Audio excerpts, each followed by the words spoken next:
Hello, my wonderful viewers, and welcome to another episode of Betty Adams Overanalyzes. Today we look at Season 7, Episode 9 of The Clone Wars, Old Friends Not Forgotten. In a crowded section of a well-lit space, the episode opens in classic Clone Wars fashion. We swoop in over an orbital battle and down into the atmosphere of the planet. The forces of the clones and the Separatist droids are fighting over today. The sky is brilliant blue and the clones are surging across the bridge towards a wall of droids. The show immediately sets the tone with a well-worn plot device.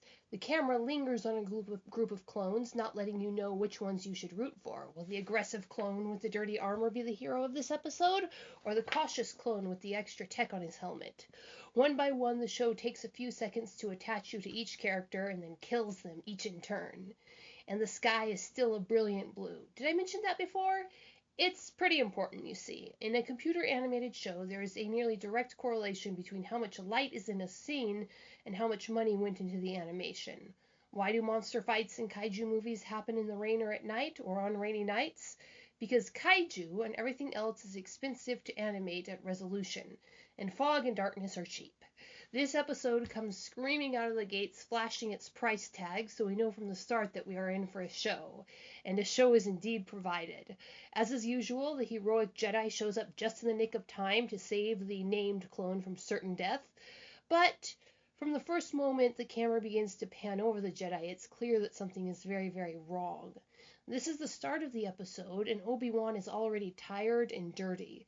His chest is heaving, his skin sags, his eyes are distant and hollow. He puts up a brave front for Cody, for the rest of the clones, but he is so very tired. I think that this is the first time in my entire experience as a Star Wars fan that I have ever related to Obi-Wan this much. He's so very human in this moment. Even in his worst moments to date, he was still something special, something other than the normal run-of-the-mill. He was a Jedi, but in this momentary scene, he is just one more tired human being who is in way over his head, and all he wants to do is go home.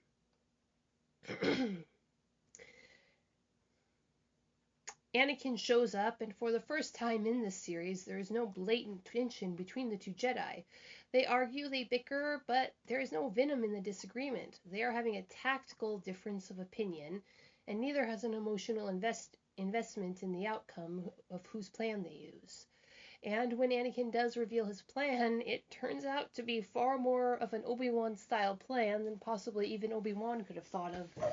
The strongest impression I took away from that scene was that Commander Cody must be hugely grateful that he isn't responsible for Anakin like Rex is.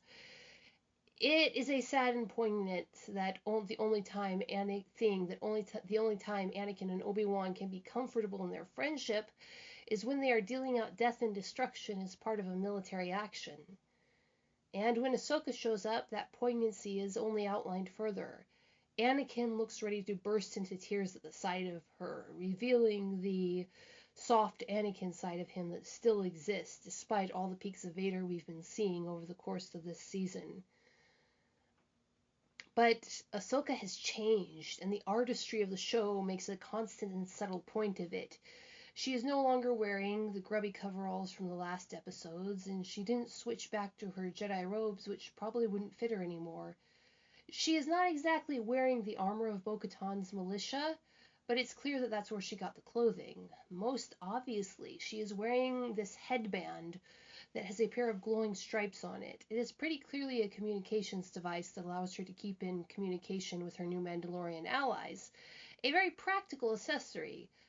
But the way the stripes are positioned like chevrons of rank, it very clearly marks her as apart from the Jedi. And despite how happy everyone is to see each other, the same issues that separated them in the first place are still very clearly in play in their interactions. And then the episode moves away from the generals and admirals, and Ahsoka begins to interact with the clones. And this is where the episode gets truly beautiful. Every moment Ahsoka is with the men, these boys that she grew up with. The creator is wrenching your heart out of your chest. The clones of the 501st and the 212th love Ahsoka.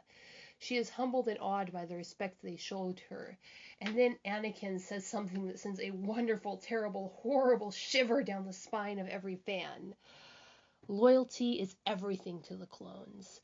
And there is so much packed into that line. All Anakin is doing is explaining to the wondering Ahsoka why the clones are still saluting her now that she has no rank in the Jedi's army. But the implications reach much further because you know what is coming.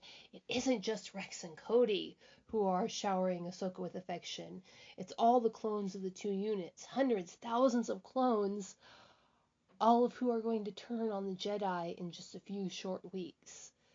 Now, many of the other Jedi were not as loyal as the trinity of Obi-Wan, Anakin, and Ahsoka. Many of the Jedi treated the clones worse than the droids were treated in the other army.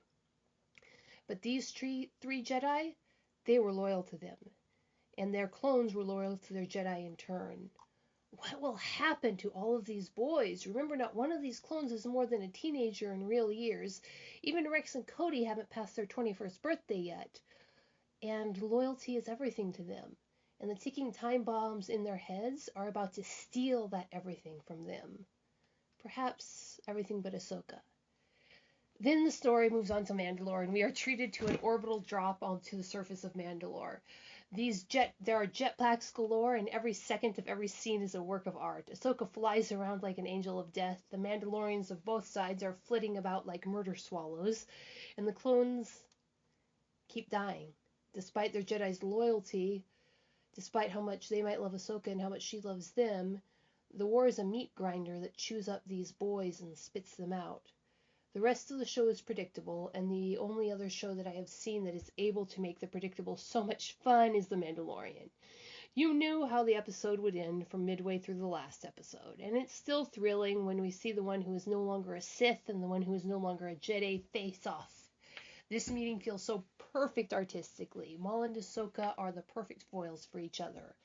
Both of them were essentially kidnapped from cultures that didn't value them and forced into a life they didn't choose. Both were forced out of that life by circumstances beyond their control, and then rejected that life while still clinging to certain aspects of it. And so the show ends with the crash of a symphony as we wait for the next episode.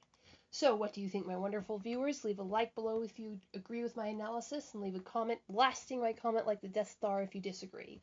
Peace out, my wonderful viewers.